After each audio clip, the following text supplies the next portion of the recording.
அஸ்ஸலாமு அலைக்கும் வரஹ்மத்துல்லாஹி வபரகாத்துஹு. லா இலாஹா இல்லல்லாஹ் என்ற தொடரில் மனிதன் ஏன் இறைவனுக்கு கட்டுப்பட வேண்டும் என்ற தலைப்பில் சென்ற வாரம் பயான் அளிக்கப்பட்டது. அதில் சூரா தாரியாத் 51வது அத்தியாயத்தில் அல்லாஹ் கூறுவதாக இங்கு எந்தெந்த வசனங்கள் குறிப்பிடப்பட்டுள்ளன என்ற கேள்வி கேட்கப்பட்டது. இதற்கு பல சகோதரிகள் தங்களுடைய பதில்களை அனுப்பியிருந்தீர்கள். அவர்களுடைய பதில்களில் இருந்து 3 சகோதரிகளுடைய பதில்கள் இங்கு பதிவிடப்பட்டுள்ளது. இந்த பயானை கேட்காதவர்கள் டிஸ்கிரிப்ஷனில் உள்ள லிங்கின் மூலம் இந்த பயானை கேட்கலாம் இன்ஷா அல்லாஹ். முதல் பதிலை அளித்துள்ளவர் அதிராமப்பட்டினத்தை சேர்ந்த சமீரா சாகிர். அஸ்ஸலாமு அலைக்கும் வரஹ்மத்துல்லாஹி வபரகாத்துஹு. சூரா அத்தாரியாத் 51வது அத்தியாயம் வசனம் 56, 57, 58ல வமா ஹலகுத்துல் ஜின்ன வல் இன்ஸ இல்லா லியஅபுதூன். ஜின்களையும் மனிதர்களையும் அவர்கள் என்னை அறிந்து என்னை வணங்குவதற்காக தவிர வேறு எதற்காகவும் நான் படைக்கவில்லை. அதாவது அல்லாஹ் தஆலா ஜின்களையும் மனிதர்களையும் படைச்சான், அது வணங்குவதற்காக படைச்சான். வணங்குவதற்காக அல்லாஹ் தஆலா சொல்லலை. எப்படி சொல்றான்? வணங்குவதற்காக தவிர வேற எதற்காகவும் படைக்கவில்லை, வேற எந்த ஒரு நோக்கத்துக்காகவும் அவன் படைக்கல. வமா உரீது மின்ஹும் மிர் ரிஸ்கின் வமா உரீது அன் யுத்இமூன். அவர்களிடத்தில் நான் ஒரு பொருளையும் கேட்கவில்லை, அவர்கள் எனக்கு உணவு கொடுத்து கொண்டிருக்குமாறும் நான் கோரவில்லை. அதாவது இப்போ ஒரு பொருளை மனுஷன் படைக்கிறான். இப்போ ஒரு பொருளை, ஏதாவது ஒரு பொருளை, ஒரு ட்ரெஸ்ஸாக இருக்கட்டும், அவன் வடிவமைச்சு தைக்கிறான்னா அவனுக்கு அந்த பொருளை கொண்டு அவனுக்கு பயன் இருக்கும். அந்த பொருளுக்கு அதனால் எந்த ஒரு பயனும் இருக்காது. ஆனால் அந்த பொருள் இவனுக்கு தான் பயனாக இருக்கும். பல வகையான நோக்கத்தில் அந்த பொருளை அவன் படைப்பான். ஆனால் அல்லாஹ் தஆலா மனிதர்களை ஜின்களையும் படைச்சான்னா அல்லாஹ் தஆலாக்கு எந்த தேவையுமே இல்லை. அவன் எந்த ஒரு நோக்கத்துக்காகவுமே படைக்கலை. அந்த மனிதர்களிடத்திலிருந்தோ ஜின்களிடத்திலிருந்தோ அவனுக்கு எந்த ஒரு உதவியோ எந்த ஒரு தேவையுமோ அவன் எதிர்பார்த்து அவன் செய்யலை. மனிதன் முழுமையாக எதற்காக படைச்சான்? மனிதர்கள் ஜின்கள்னா அல்லாஹ்வை வணங்குவதற்காக படைச்சானே தவிர அல்லாஹுக்கு மனிதர்களிடத்தில் ஜின்களிடத்தில் எந்த தேவையுமே இல்லை. அடுத்தது இன்னல்லாஹ ஹுவர் ரஸ்ஸாக்கு துல் குவத்தில் மத்தீன். அவன் உணவளிப்பவன். நிச்சயமாக அல்லாஹ் தான் அனைவருக்கும் உணவளிப்பவன், அசைக்க முடியாத பலசாலிவான். இப்போ ரஸாக் அப்படின்னா உணவளிப்பவன் மட்டும்தான் நம்ம நினச்சிட்டு இருக்கிறோம். ஆனால் ரிசுக்கு அப்படிங்கிறது உலகத்தில் எல்லா வகையான சந்தோஷங்களையும் தேவைகளையும், உணவாக இருக்கட்டும், ட்ரெஸ்ஸாக இருக்கட்டும், இருக்கிற இடமா இருக்கட்டும், நம்மளுக்கு அத்தியாவசிய பொருள்ல இருந்து அதற்கு அப்பாற்பட்டு ஆடம்பர பொருள் எதுவானாலும் அல்லாஹ் தஆலா அளிக்கக்கூடியவன். நம்ம கேட்காமலே நமக்கு எல்லா வகையான ரிசுக்கையும் வழங்கக்கூடியவன் அவன். இன்னும் என்னதுன்னா அவன் அசைக்க முடியாத பலசாலியும் ஆவான். இப்போ அசைக்க முடியாத பலசாலினா என்ன? நம்மளால் அசைக்க முடியாத ஒரு பொருள் அந்த மாதிரி இல்லை. அவன் இப்போது நம்மளை படைச்சான். எப்படி அவன் படைச்சானோ அதே மாதிரி மறுமையிலையும் அவன் திரும்ப நம்மளை உருவாக்கக்கூடியவன், கூடிய சக்தி உள்ளவன். அவன் நினைச்சா எதையும் செய்யலாம், அவன் நினைச்சா எதையும் தடுக்கலாம். நமக்கு அந்த மாதிரி அவன் எல்லா வகையிலையும் மிக்க பலசாலி ஆவான். அஸ்ஸலாமு அலைக்கும் வரஹ்மத்துல்லாஹி வபரகாத்துஹு. இரண்டாவது பதிலை அளித்துள்ளவர் நெய்வேலியை சேர்ந்த சபானா தாயிஃப். அஸ்ஸலாமு அலைக்கும் வரஹ்மத்துல்லாஹி வபரகாத்துஹு. இந்த வார கேள்விக்கான பதில். இந்த பயானில் எந்த வசனங்கள், தாரியாத்தில் எந்தெந்த வசனங்கள் குறிப்பிடப்பட்டிருந்துச்சு அப்படின்னா வசனம் 56, 57, 58. இதில் அல்லாஹு தாலா மனிதர்கள்லாம் யாரு அப்படிங்கிற விஷயத்த ரொம்ப அழகாக தெளிவுபடுத்துகிறான். 56வது வசனத்தில் அல்லாஹ் சொல்லி காட்டுறான், ஜின்களையும் மனிதனையும் என்னை வணங்குவதற்காகவே தவிர நான் படைக்கவில்லை அப்படின்னு அல்லாஹ் சொல்கிறான். இந்த வசனத்தை மட்டும் நம்ம படித்தோம் அப்படின்னா கண்டிப்பாக என்ன வணங்குறதுக்காக மட்டும்தான் அல்லாஹ் படைச்சானா அப்படின்ற அதை மட்டும் நம்ம புரிஞ்சுக்கிட்டோம் அப்படின்னா, இதோட டைரக்ட் மீனிங்கில் நம்ம புரிஞ்சுக்கிட்டோன்னா கண்டிப்பாக இதை படிக்கிறவங்களுக்கு அது எப்படி இப்போ வணங்கிக்கிட்டே இருக்க முடியும், அப்போ அல்லாஹ் ரொம்ப கொடுமைக்காரனாக இருப்பான் போல அப்படிங்கிற மாதிரியான ஒரு பிம்பம் நம்ம ஏற்பட செய்யும். மனிதன் இதை மட்டும் படிக்கும்போது கண்டிப்பாக அந்த மாதிரி ஒரு எண்ணம் தோண செய்யும். ஆனால் அதுக்கு அடுத்த 2 வசனத்தை நம்ம சேர்த்து வாசித்து பார்த்தோம் அப்படின்னா அல்லாஹ் மனிதர்கள் மேலே எவ்வளோ கருணை உள்ளவனாக இருக்கிறான் அப்படிங்கிறத நம்ம புரிஞ்சுக்கலாம். அடுத்த வசனத்தில் அல்லாஹ் என்ன சொல்கிறான் பாருங்க, நான் அவர்களிடம் செல்வத்தை நாடவில்லை. அல்லாஹ் சொல்கிறான், அந்த மனிதர்களையும் ஜின்களையும் நான் என்னை வணங்கணுங்கிறதுக்காண்டி தான் நான் படைத்தேன். அவங்கள்ட்ட இதை அவங்க செய்கிறாங்கன்றதுக்காக அவங்க இதை செய்யணும். அவங்க செய்கிற செய்கிறாங்கன்றதுக்காக நான் அவங்கள்ட்ட இருந்து எந்த ஒரு செல்வத்தையும் நான் கேட்கல. அவர்கள் எனக்கு உணவளிப்பதையும் நான் நாடவில்லை. அவங்க எனக்கு சாப்பாடு கொடுக்கணும், உணவு கொடுக்கணுங்கிறதையும் நான் விரும்ப செய்யலை. அடுத்து அல்லாஹ் சொல்கிறான், அல்லாஹ்வே செல்வம் அளிப்பவன். அவன் தன்னுடைய ஆற்றலை இங்கே வெளிப்படுத்துகிறான். அல்லாஹ் தான் மாறா அவங்க எனக்கு இது செய்யணும்னு நான் நினைக்கல, மாறா நான் தான் செல்வத்தை கொடுக்குறேன், நான் தான் உறுதியானவனாக இருக்கிறேன், ஆற்றல் உடையவனாக இருக்கிறேன் அப்படின்னு அல்லாஹ் தாலா தன்னுடைய ஆற்றலை சொல்லி காட்டுறான். அல்லாஹ் ரொம்ப தெளிவாக சொல்லி காட்டுறான், ஜின்களையும் மனிதர்களையும் நான் தான் படைச்சேன். ஏன் படைச்சேன் அப்படிங்கிற விஷயத்தையும் அல்லாஹ் சொல்லி காட்டுறான்.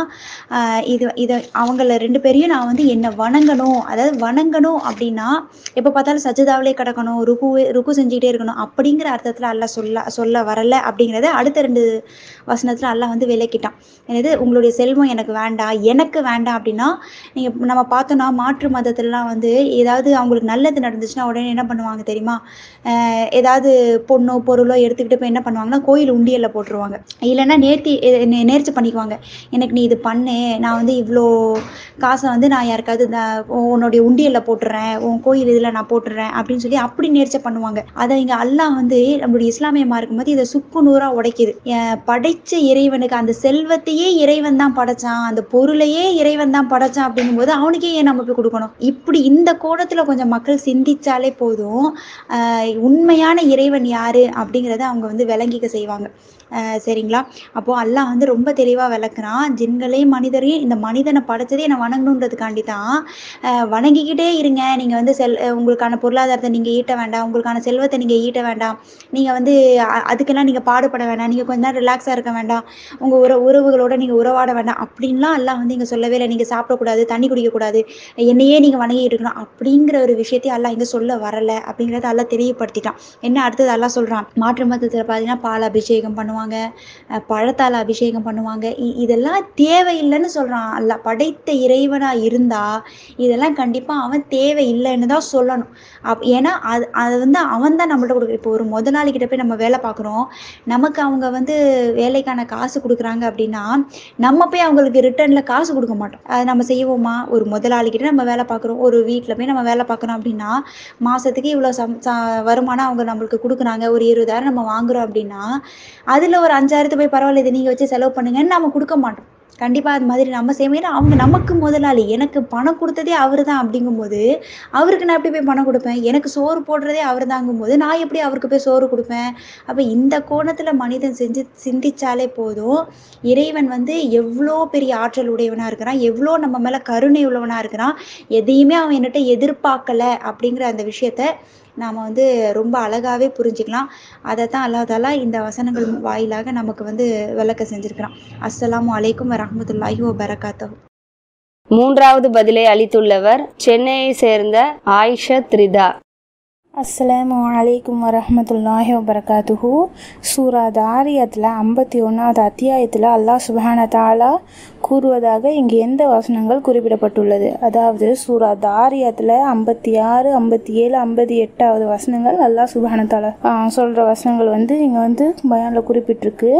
இதில் இந்த 57, 58க்கான ஒரு ஆன்சராக 56வது வசனம் ரொம்ப ஸ்ட்ராங்கான வசனமாக இருக்குது. அது என்னன்னா, ஃபஸ்ட்டு 56 மேலும் ஜின்களையும் மனிதர்களையும் என்னை அவர்கள் வணங்குவதற்கே அன்றி வேறு எதற்காகவும் நான் படிக்கவில்லை அப்படின்னு அல்லாஹ் சுப்ஹானஹு தஆலா தெளிவாக சொல்லிட்டான். மனுஷன் படிக்கப்பட்ட காரணம் என்னன்றது இதுலேயே தெளிவாக புரிஞ்சிச்சு. மனுஷன் மட்டும் இல்லை, ஜின்களையும் மனுஷங்களையும் அப்படின்னு அல்லாஹ் சுப்ஹானஹு தஆலா இங்கே சுட்டி காட்டி சொல்லிட்டான். இப்போ 57வதுல அவர்களிடமிருந்து எந்த உணவையும் நான் விரும்பவில்லை, இன்னும் எனக்கு அவர்கள் உணவளிப்பதையும் நான் விரும்பவில்லை. இதில் என்ன புரியுதுன்னா, அல்லாஹ் சுப்ஹானஹு தஆலா நமக்கு அவன் உணவளிப்பானே தவிர அவன் எந்த ஒரு தேவையும் மற்றவன் இல்லையா? அவனுக்கு நம்மக்கிட்டேருந்து எந்த ஒரு தேவையும் இல்லை. நம்ம எதையும் அவனுக்கு கொண்டு போய் கொடுக்க போகிறது இல்லை இல்லையா? அவனை வணங்குறோன்னா நம்மளுடைய நல்லதுக்காக தான் நம்ம அவனை வணங்குறோம். நம்ம வணங்குறதுனால அவனுக்கு எந்த ஒரு விதமான லாபமும் கிடையாது இல்லையா? எக்ஸாம்பிள், இப்போ மனுஷனே ரோபோட்டை ஒரு ரோபோட்டு இல்லை ஏதாவது ஒரு கருவியை அவன் உருவாக்குறான்னா அந்த கருவி மூலயமா மனுஷனுக்கு ஒரு லாபம் இருக்கும் இல்லையா? ஆனால் இங்கே வந்து அல்லாஹ் நம்ம எல்லாரையும் படைச்சு இங்கே நம்மளுக்கு இங்கே ஒரு வாழ்க்கை, மறுமையில் ஒரு வாழ்க்கைன்னு வச்சுருக்கான்னா, நம்ம அவனை வணங்குறதுனால அவனுக்கு எந்தவித லாபமும் வந்து இல்லை, நம்மளுக்கு தான் அது நன்மையாக வந்து முடியுது. அப்போது நம்ம வந்து எப்படியாப்பட்ட ஒரு இறைவன் பாருங்கள் நம்மளுக்கு. இதே 58வது வசனத்தில் வந்து நிச்சயமாக அல்லாவே மிக்க உணவளிப்பவன், பழமுடியவன், உறுதி மிக்கவன். அதாவது அல்லாஹ் ஒருவனே வந்து நம்ம எல்லாருக்கும் வந்து உணவளிக்கக்கூடியவன், நம்ம மூச்சு காற்றுலேருந்து நம்மளுக்கு தேவையான எல்லாத்தையும் அளிக்கக்கூடியவன் அவன் உண்டி தான் இல்லையா? நம்ம வந்து அவனுக்கு எந்த இதுவும் நம்ம வந்து பண்ண போகிறது இல்லை. ஏன்னா அவன் வந்து அவனுக்கு அது தேவையே கிடையாது. அவன் தான் வந்து நம்மளை வந்து பார்த்துக்கிட்டு இருக்கான். இப்போ இதிலேருந்து என்ன தெரியுது? 56வது வசனம் இதுக்கெல்லாம் ஒரு ஆன்சராக இருக்குது. எதுக்கு இந்த மாதிரி ஏன்னா நம்ம வந்து இங்கே எதுக்காக படைக்கப்பட்டிருக்கோன்னா, இந்த மாதிரி எந்த ஒரு ஆக்டிவிட்டீஸும் நம்ம பண்ணுறதுக்காக இல்லை, அல்லாவுக்காக. நம்ம அவனை வணங்குறதுக்காக வந்து நம்மளை வந்து எல்லாம் படைச்சிருக்கான். நம்ம வணங்குறது மூலயமா நம்மளுக்கு வந்து நன்மை. இதுதான் வந்து ஆன்சர். உங்களுடைய பதில்களும் இவர்களைப் போல வர வேண்டும் என்று நீங்கள் விரும்பினால் நீங்களும் உங்களுடைய பதில்களை எங்கள் குழுவில் இணைவதன் மூலம் அனுப்ப முடியும். எங்கள் குழுவில் இணைவதற்கு திரையில் காட்டப்பட்டுள்ள இந்த வாட்ஸ்அப் எண்ணின் மூலம் தொடர்பு கொள்ளவும். எங்கள் குழுவில் பயான் பயிற்சி கொடுப்பது மட்டுமல்லாமல் சூரா மனனம், துவா மனனம், அஸ்மாஉல் ஹுஸ்னா மனனம், குரானை நம்முடைய தாய்மொழியான தமிழிலும் மற்றும் ஆங்கிலத்திலும் மனனம் செய்தல் போன்ற அல்லாஹ்விற்கு நெருக்கமான பலவிதமான செயல்கள் நடைபெற்று வருகின்றன. திரையில் கொடுக்கப்பட்டுள்ள இந்த எண்ணின் மூலம் எங்களை தொடர்பு கொண்டு நீங்களும் இதில் இணைய முடியும் இன்ஷா அல்லாஹ்.